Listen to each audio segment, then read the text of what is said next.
Honourable viewer, यहाँ मैं कुछ कॉमन होम्योपैथिक मेडिसिन जो कफ में काम करती है, खांसी में, उसकी चर्चा करूँगा। मैं डॉक्टर द्वारिका सिंह। आज मैं पहली दवा ब्रायनिया एल्बम की चर्चा करूँगा।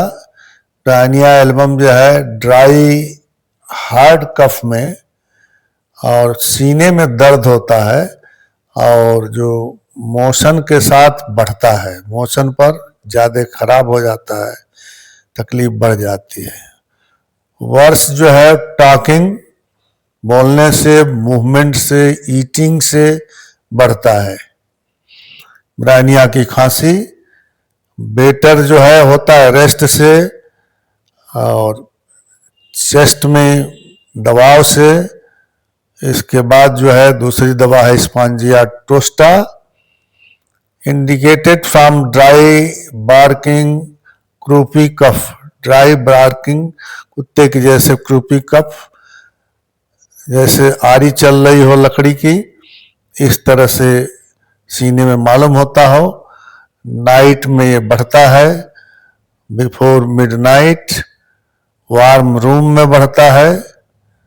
वार्म ड्रिंक से आराम मिलता है, वार्म ड्रिंक से, गर्म पानी से आराम मिलता है, उठ के बैठने पर आराम मिलता है। इसके बाद तीसरी दवा आएगी डोसेरा। डोसेरा जो है वो वायलेंट ड्राई कफ में, जो बहुत तेज ड्राई कफ होता है उसमें इंडिकेटेड है। चोकिंग हो जाती है, लाइंग डाउन पर बढ़ता है, लेटने पर बढ़ता है। ये जो है हुपिंग कफ में इसका प्रयोग ज़्यादा होता है। इसमें गले में ट्रिकलिंग होती है। इसके बाद मैं चौथी दवा की चर्चा करूँगा, हीपर सल्फ। हीपर सल्फ जो है वो कफ जो है येलो म्यूकस के साथ होता हो और कोल्ड एयर से बढ़ता हो, सेंसिटिव हो, कोल्ड एक्सपोजर से बढ़ता हो, अनकवरिंग से बढ़ता हो, कपड़ा हटाने से। और बेटर जो है होता है, आराम मिलता है वार्म से, हॉट ड्रिंक से, इससे मिलता है आराम। अब मैं पांचवी दवा फास्फोरस।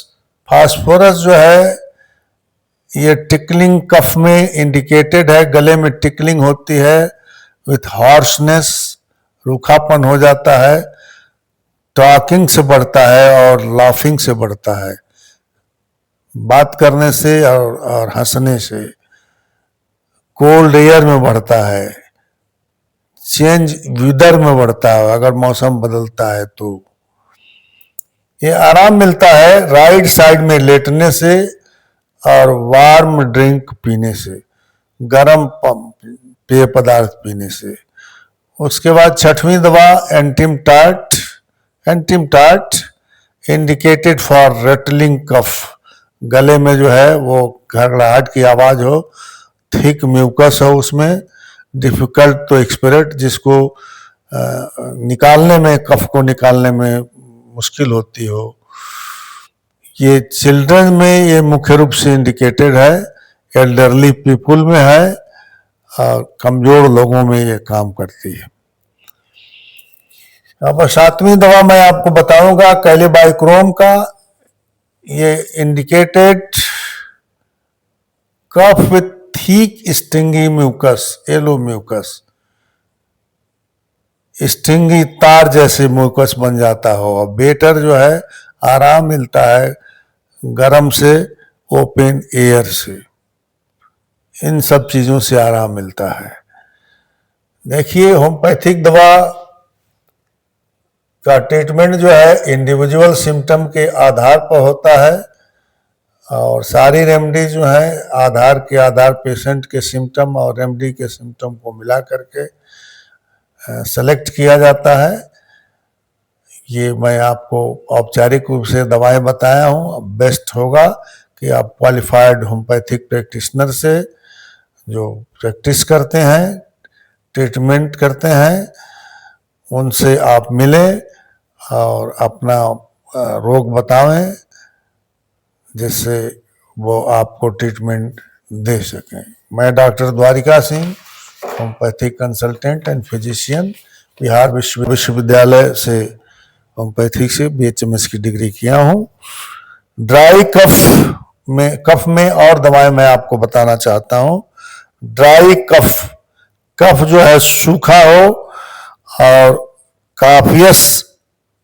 काफी मात्रा में एक्सपेक्टोरेशन होता हो, निकलता हो बलगम काफी मात्रा में, ड्राई कफ पहले हो और अल्टरनेट करके काफी एक्सपेक्टोरेशन होता हो, इसमें पेट्रोलियम दवा होगी। पेट्रोलियम कांस्टेंट जो सर्दी खांसी बनी रहती है उसमें कोनियम दवा होगी। कांस्टेंट जो खांसी बनी होती है उसमें कोनियम दवा होगी। एक्सपेक्टोरेशन से, बलगम निकालने से, एक्सपेक्टरेट करने से अगर आराम मिलता है तो गुएकम दवा होगी। फ्लाइटस डिस्चार्ज से, फ्लाइटस हवा खुलने से अगर आराम मिलता हो तो सेंगुनेरिया कैन दवा होगी। लूज साउंड हो, अगर गले में लूज साउंड हो तो एंटिम टार्ट और ब्रोमियम दवा होगी। थ्रोट के जो पिट है उसमें टिकलिंग होता हो तो फास्फोरस और रूमेक्स दवा होगी। अगर डस्ट से एलर्जी से होता हो, पुरानी कॉपी किताब, जो पुरानी किताब हो उसको छूने से उसमें से डस्ट है, चाहे ऐसे भी डस्ट है, तो उसमें ब्रोमियम दवा होगी।